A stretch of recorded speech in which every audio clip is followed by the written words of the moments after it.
Hi everyone.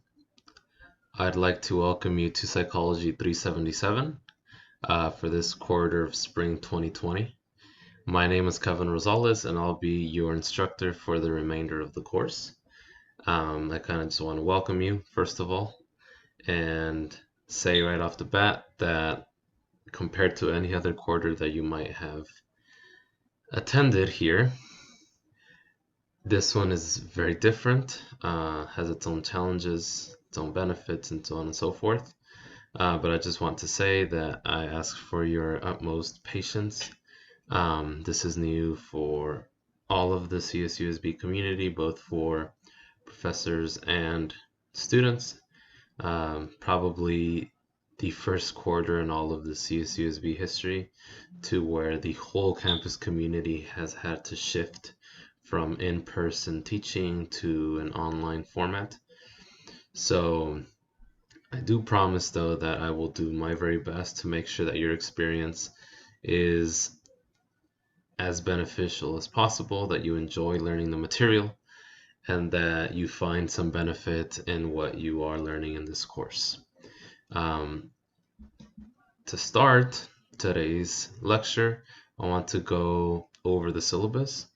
And yes, you guys have had access to it on Blackboard, but one thing is to look at it on your own, and another is to have me sort of verbalize through it and maybe answer any questions that you guys might have had or to clarify any ambiguities that you guys might be thinking about. So let's go ahead and jump right into that. After we go over the syllabus, we'll go ahead and cover chapter 1. All right, so in terms of email will be the primary source or primary method of communication. That is my email there. I ask that you please write in the subject line the class that you are in. So for example, anyone in this class would be emailing me with the subject header of Psychology 377. The reason for that is that I have multiple courses this quarter, so it really helps to know who's emailing me and how I can best approach it. So just keep that in mind.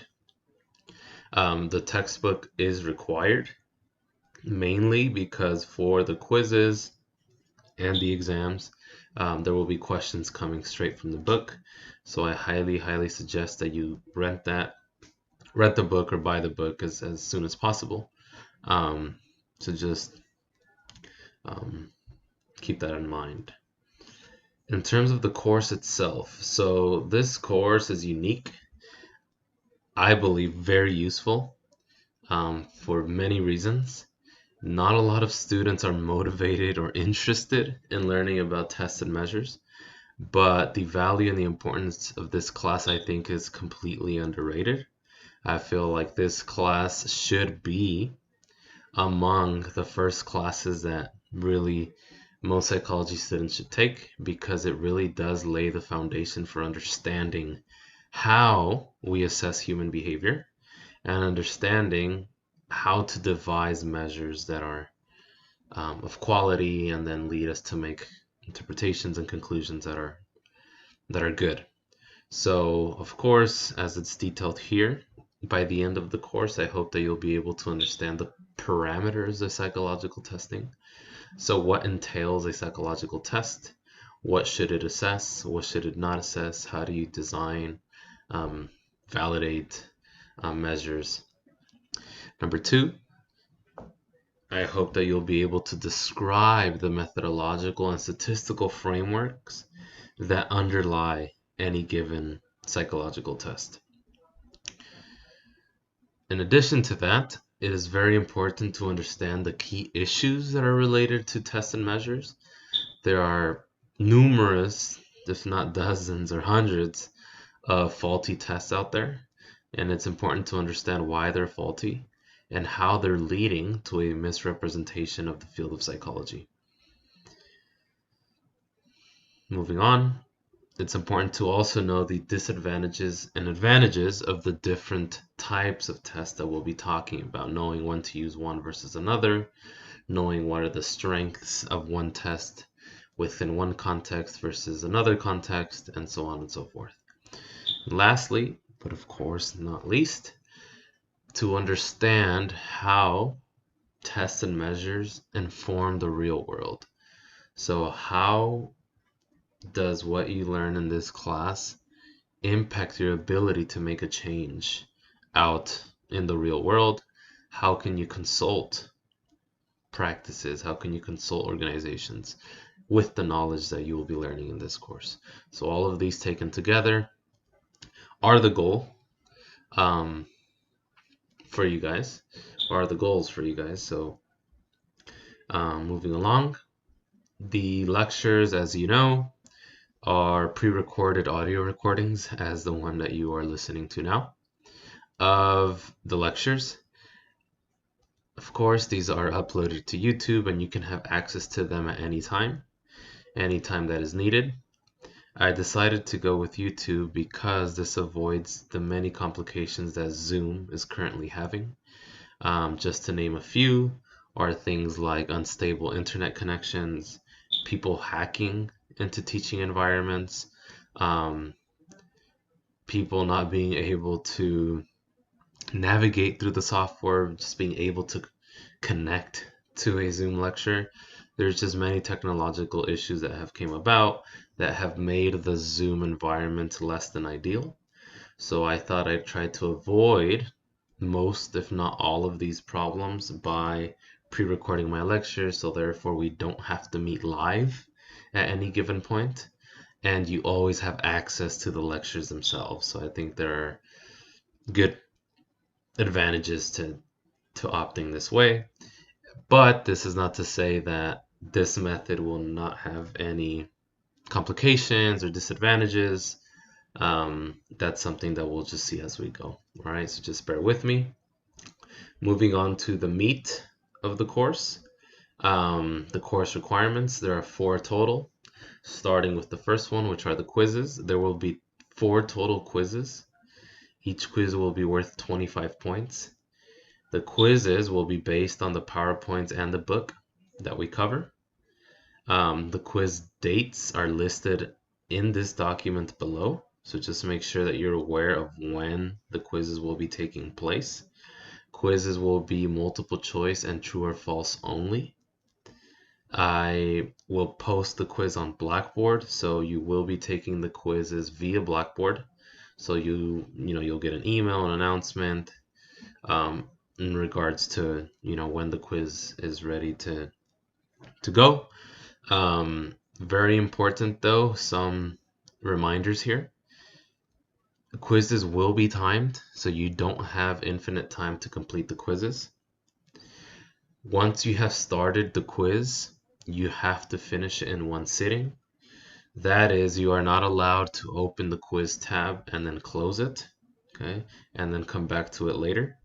The moment that you close the quiz tab, the system will automatically record your grade that you have gotten up to that point and insert that as the grade on Blackboard for whatever quiz it is that happened for. So along with that, I suggest that when you are ready to take the quiz, that you take the quiz in a quiet, distraction-free environment with a stable internet connection. So in that way, you avoid any complications of having the quiz tab exit out, or you not being able to concentrate in a given situation, and so on and so forth. So lastly, you will not be able to retake any of the quizzes unless you have a verifiable emergency or justification for why you couldn't complete one of the quizzes. So that is why I make it a very, very, very important priority to constantly check your email, check Blackboard, and constantly check this syllabus as well, just so you know what's coming up and what you need to do in order to prepare for those things. All right, moving on to the second course requirement, which are the online activities. So it is not enough with just hearing me talk about the lectures, talking about the material. It's also not enough with just you going over the PowerPoint.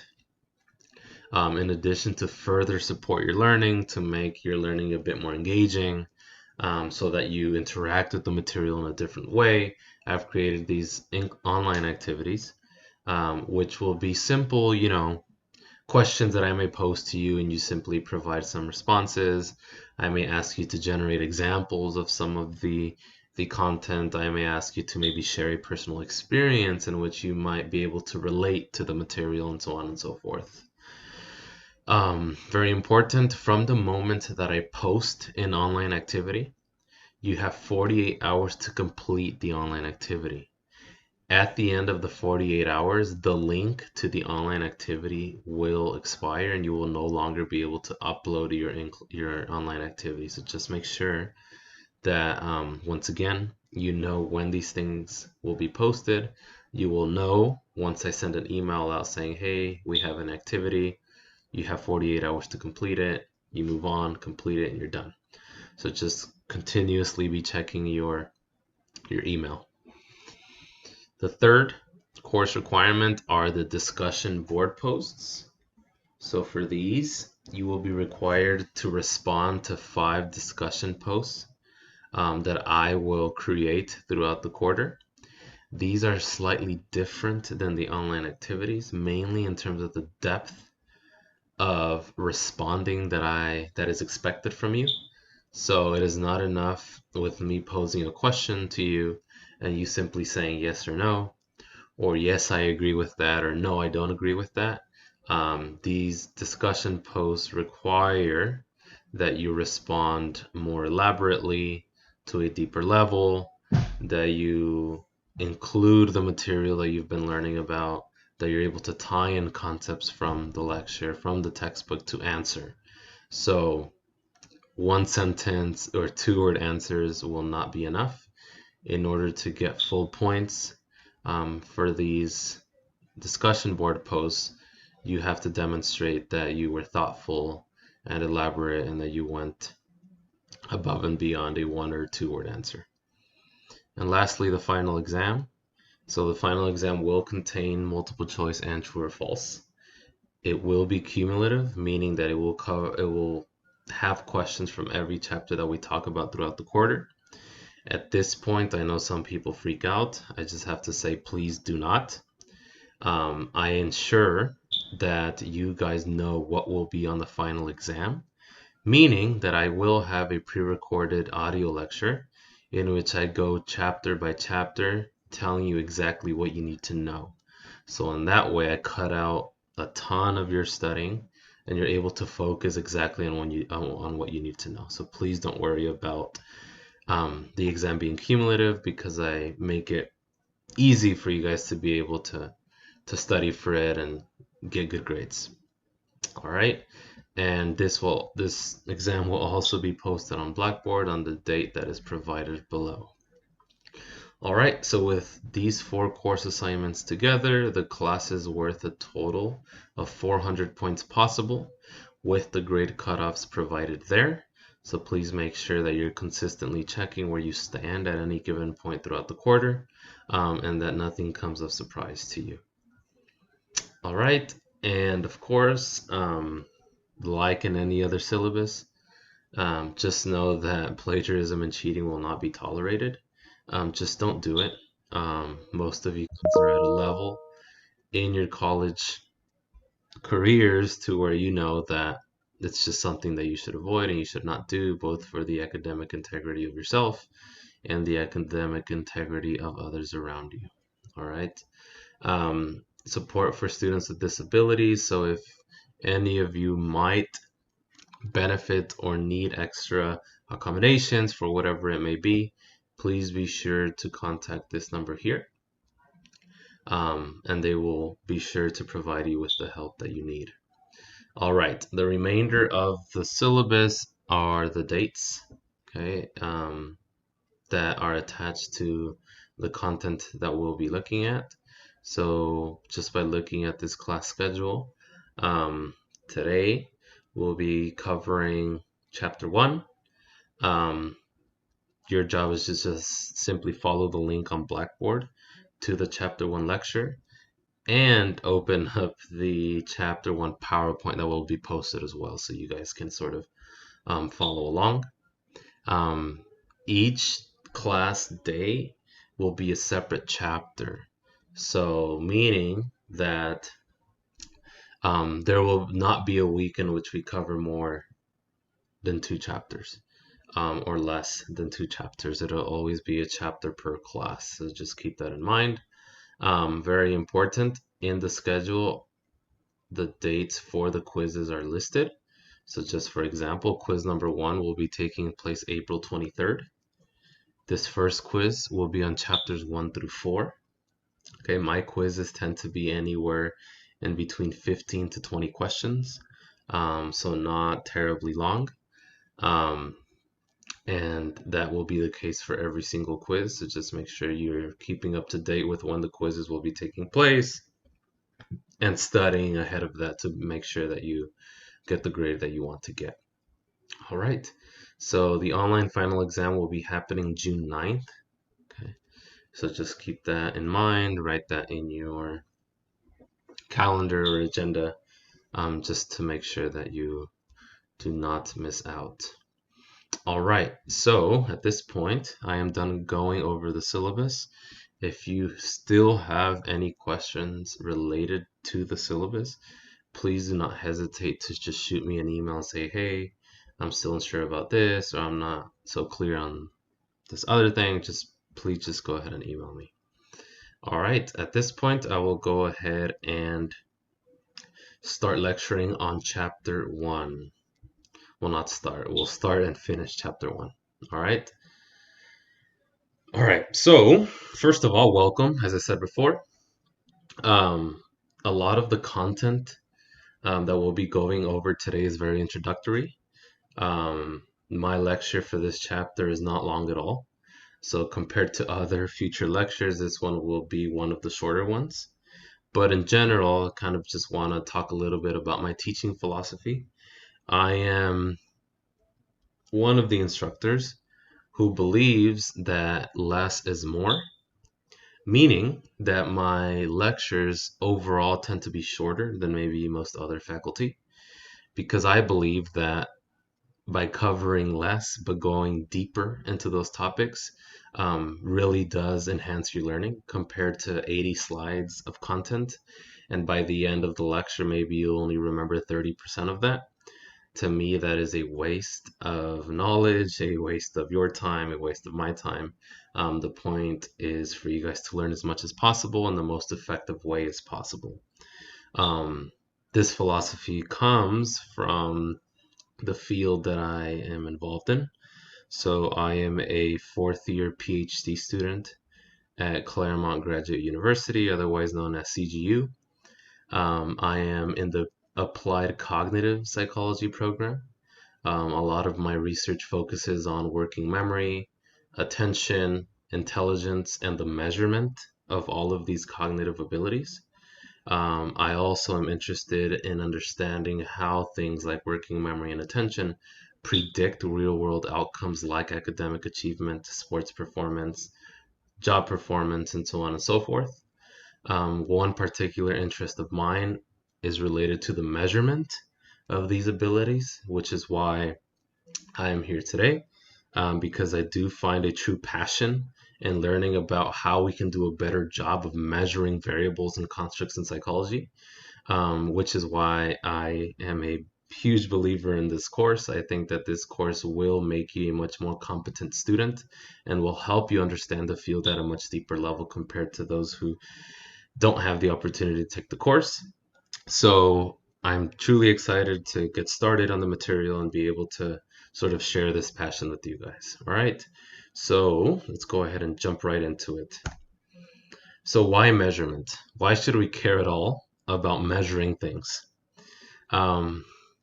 First and foremost, testing is ubiquitous, meaning that it is involved and is present everywhere.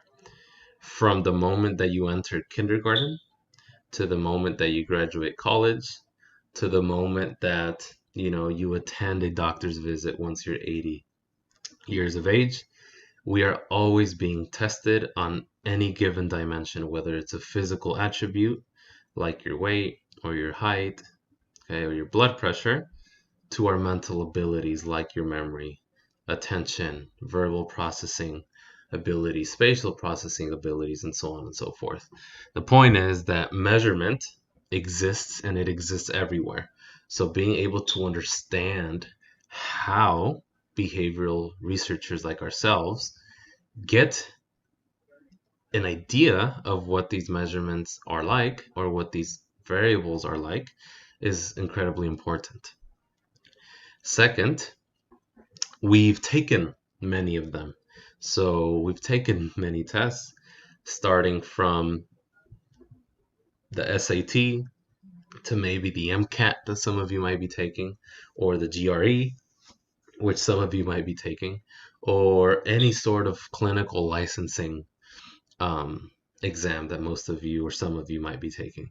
So the point is that we take tests, and we take tests pretty often, especially as college students. So I have a few more examples there. So physical exams, driving tests, SATs and ACTs, and spelling tests, right? Very simple, but gives you the idea of how ubiquitous testing really is. All right, so what should we expect, or what should you expect?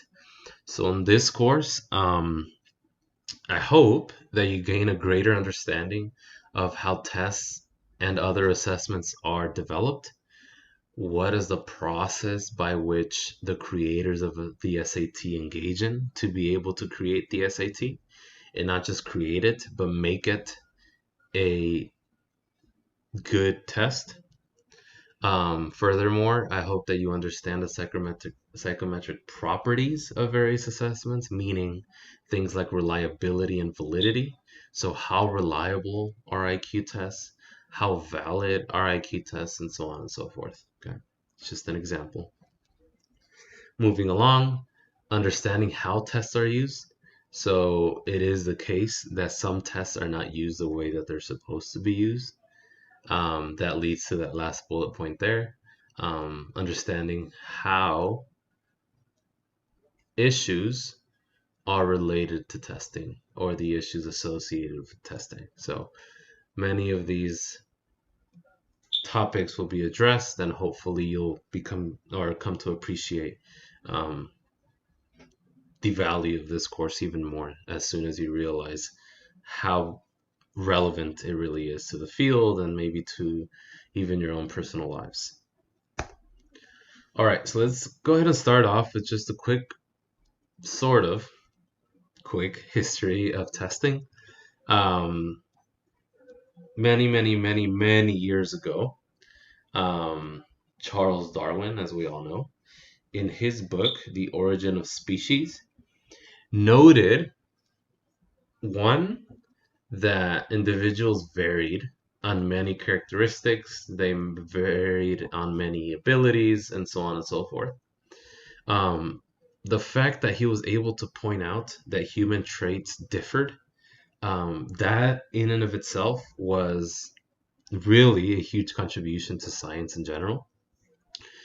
Starting from that point, other people like Francis Galton studied what is now called the field of individual differences, meaning understanding how variation in our biological makeup leads to other things like developing illnesses, or developing mental health disorders, or developing anything related, right, to human behavior. Okay. After that, Cattell came along and applied the study of individual differences to studying mental attributes. Cattell, along with other groups of people, so I'll tie it in with the next chunk there, other groups of people like Lewis Terman and Alfred Binet, really paved the way for how we measure intelligence in psychology. And this group of researchers really were the first ones to come up with the first ever known test of intelligence, which is known as the Stanford Binet. So this study of testing things, of measuring abilities, measuring mental traits, really had a very early inspiration. So moving on, after that, researchers became interested in not only studying mental abilities, but studying other aspects of the human um, condition. So things like personality or educational achievement. So your performance on the SAT, the GREs, the TOEFL, so on and so forth. Okay. Most of you might be aware of the huge personality theory in personality psychology. Um, the acronym for this is OCEAN. Okay. So these are 5 personality traits that have been validated and have been shown to be reliable within the field of personality psychology. These constructs, right? So OCEAN stands for openness, okay, conscientiousness, extroversion, okay, agreeableness, and neuroticism. So all of these represent some latent variable within an individual. And the only way that we were able to make these separate constructs is by measuring them and showing that they are in fact separate things. So a lot of important work in psychology has led to the establishment of constructs and variables and the structure among all of these. So that brings us to the present day. We're here, still confused about how any of these tests are designed, about whether they are measuring what they claim to be measuring. Are they being utilized correctly? Interpreted correctly? Just so many questions, right? But very little answers up to this point. And really, the goal of the course is to answer these questions. But before we can answer any of these questions, we need to develop a motivation or simply develop the idea as to why we should care about answering any of these questions, right? You have to be motivated for why we should even care about answering these questions at all. Um, so to answer that, or to sort of help ignite that flame, we have to understand why measurement is important. Um, as I stated before, tests and assessments are virtually everywhere. So their importance really is widespread. Using tests allows us to obtain outcomes, right? So if I would give all of you an IQ test, I would have a class average of, the IQ average or IQ mean for my 377 section 1 class. Okay. Based on this IQ, maybe other researchers out there might have recommendations, right, for teaching format or things of that sort.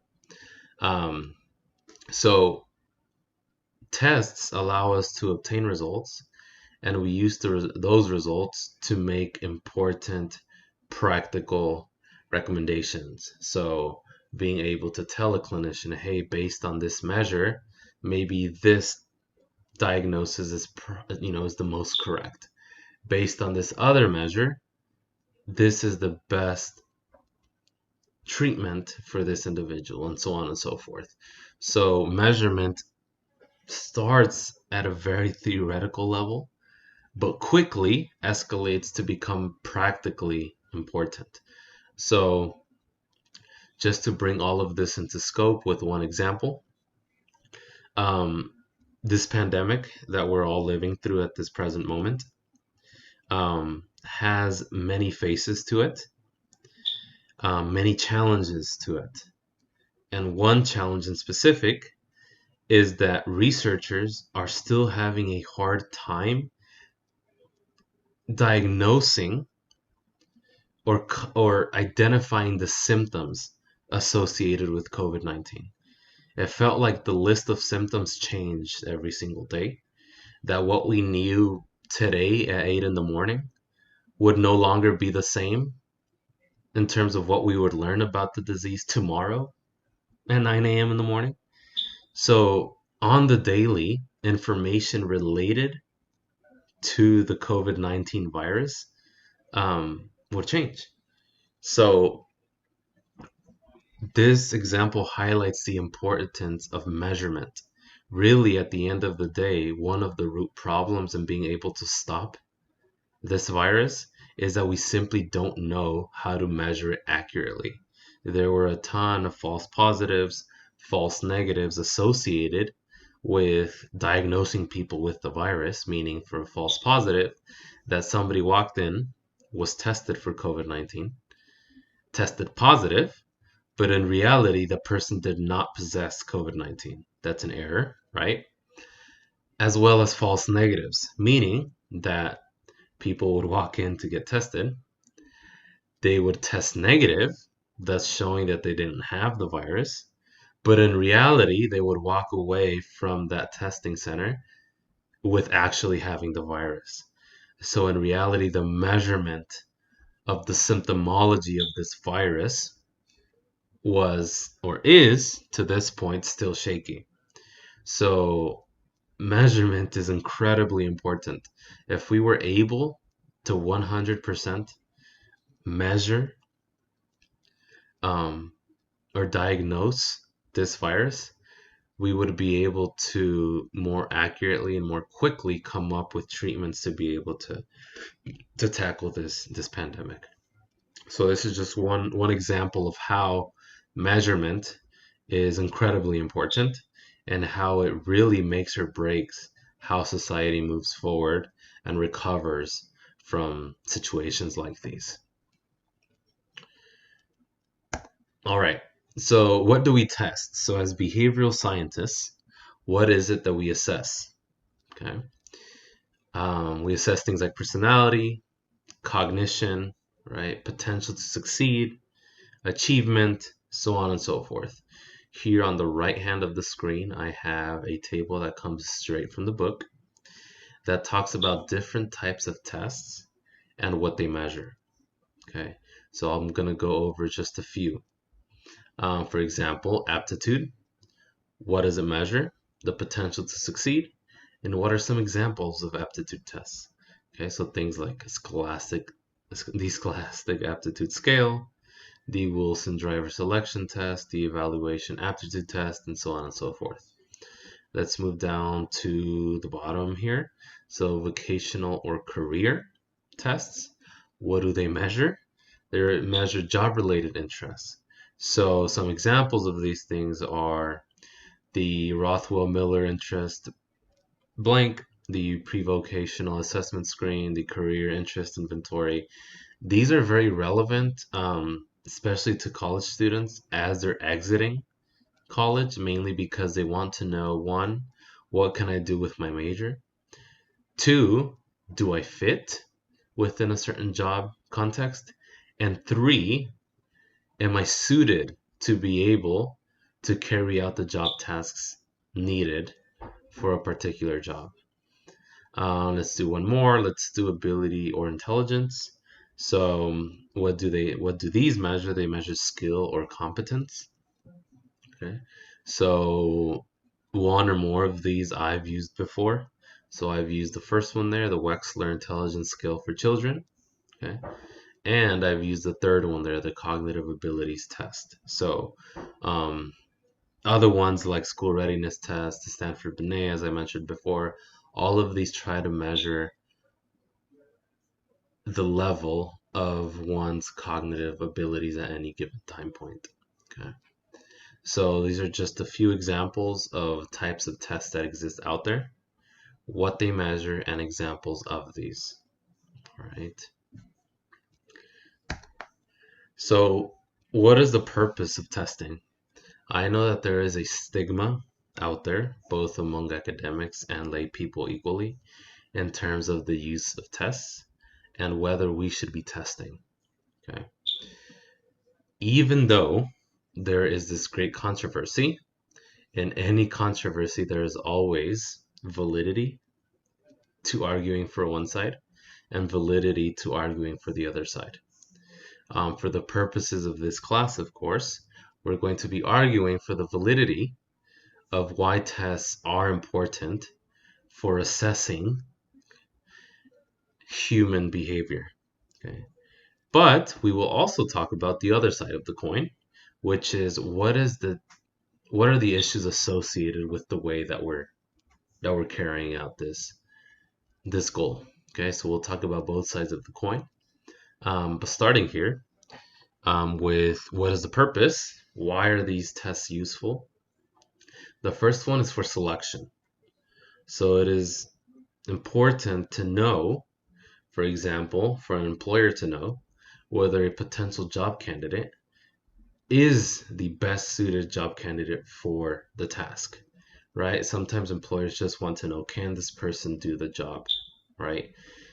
Tests and measures allows for people to select future candidates more effectively compared to if they went based off of pure instinct, which might sway you in the wrong direction.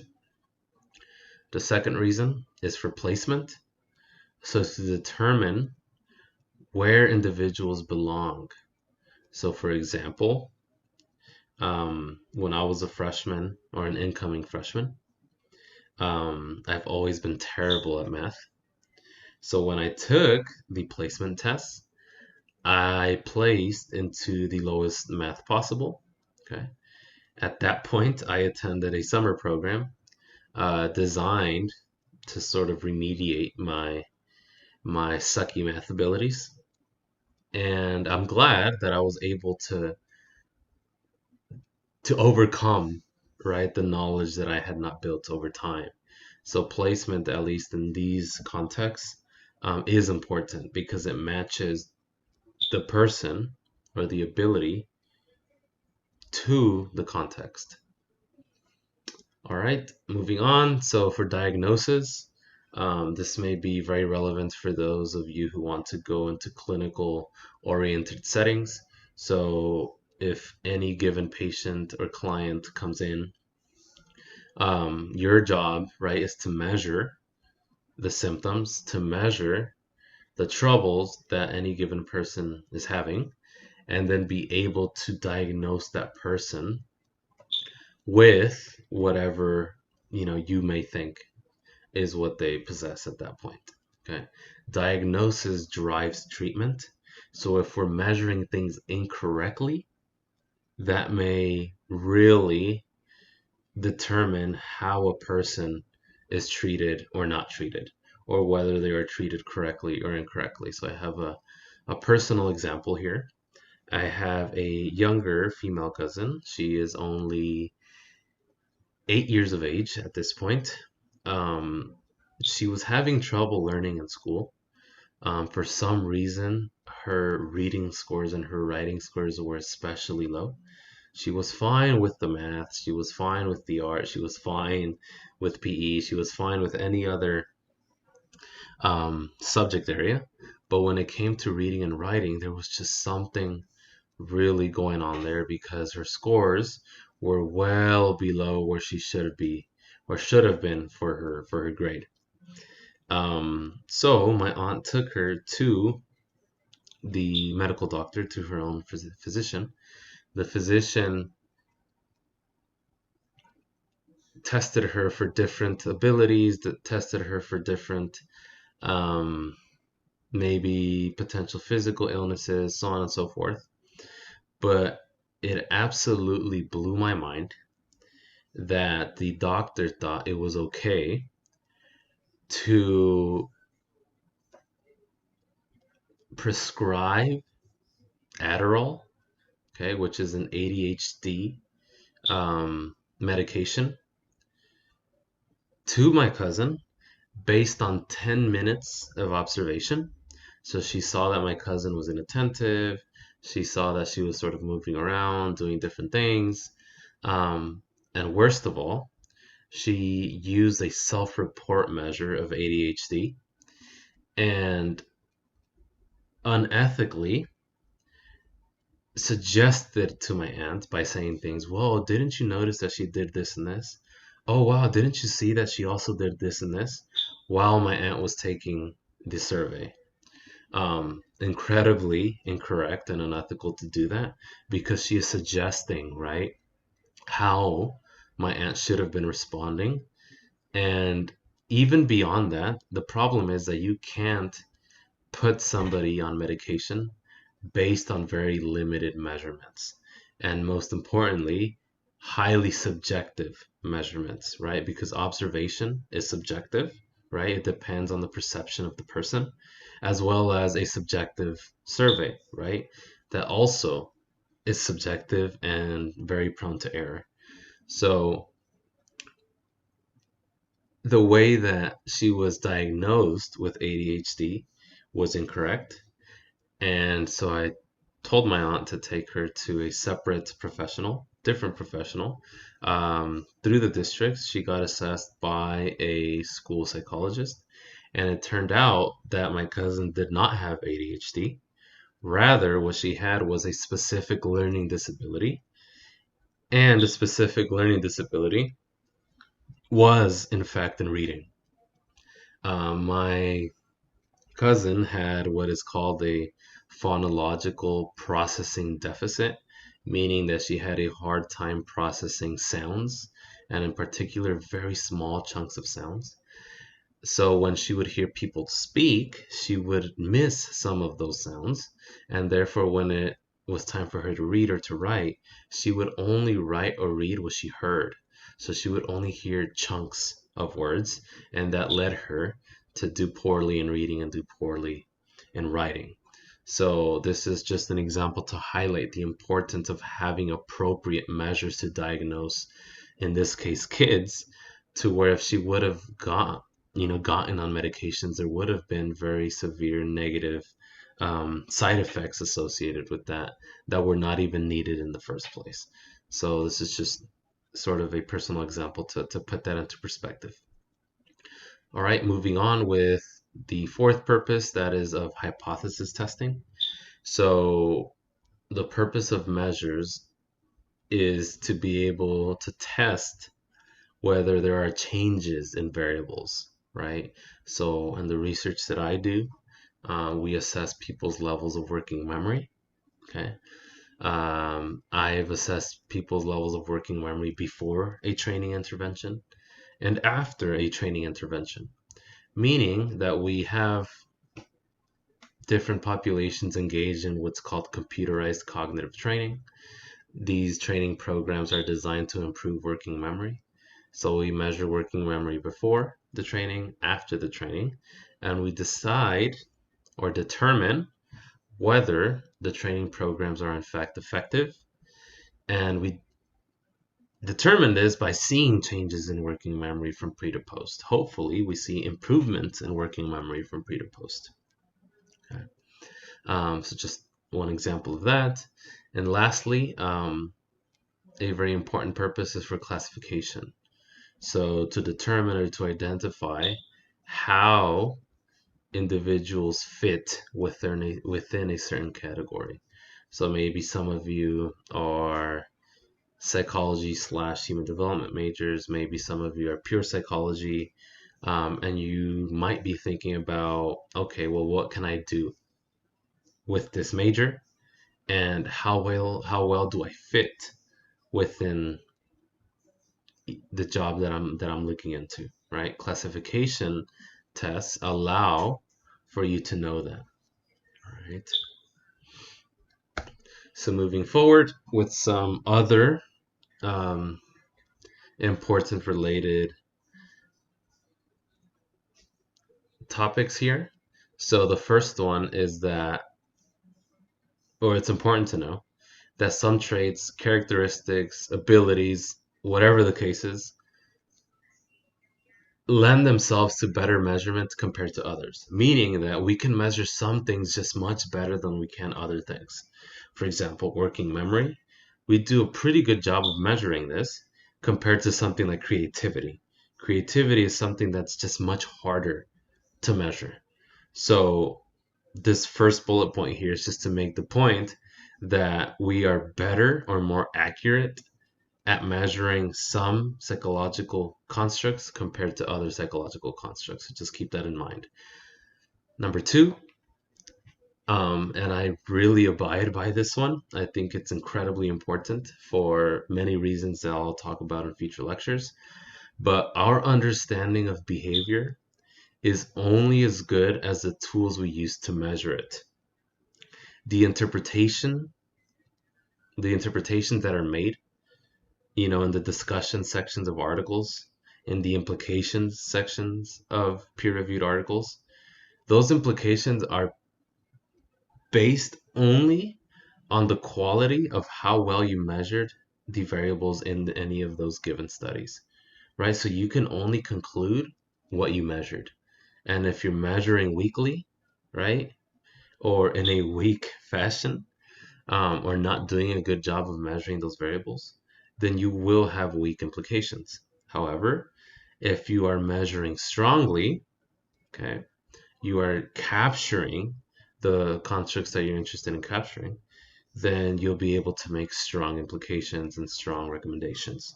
So this is incredibly important, as we'll keep talking about throughout the remainder of the course.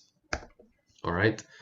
Tests and measures vary in kind and quality. As we saw in that previous table, there are different types of tests, each with their unique purpose. Across those tests, there is varying levels of quality, meaning that some tests are better than others, and even within tests that are measuring the same thing. So there are plenty of examples in cognitive psychology of things that are being measured with different tests, and some tests tend to do better than others, even if they're supposedly measuring the same thing. That leads to a lot of problems in the field, a lot of inconsistent findings, lack of replicability, and so on and so forth. All right. Fourth, so results of tests should be interpreted within the context in which they were utilized. Meaning that if you administer a measure to population A and the same measure to population B, okay, you can only or should only make interpretations based on the context in which they were administered. So the results that you find for low SES students might not be the same as the results that you find for high SES students, right? The results might be different or they may not be. So context is one thing to keep in mind. Next, one important lecture that we'll have towards the end of the course is talking about how tests are often misused, how they're biased, and how biased testing leads to very negative outcomes. And how can we remediate bias testing? How can we overcome it? How can we create fair tests that are objective and unbiased and equal across people?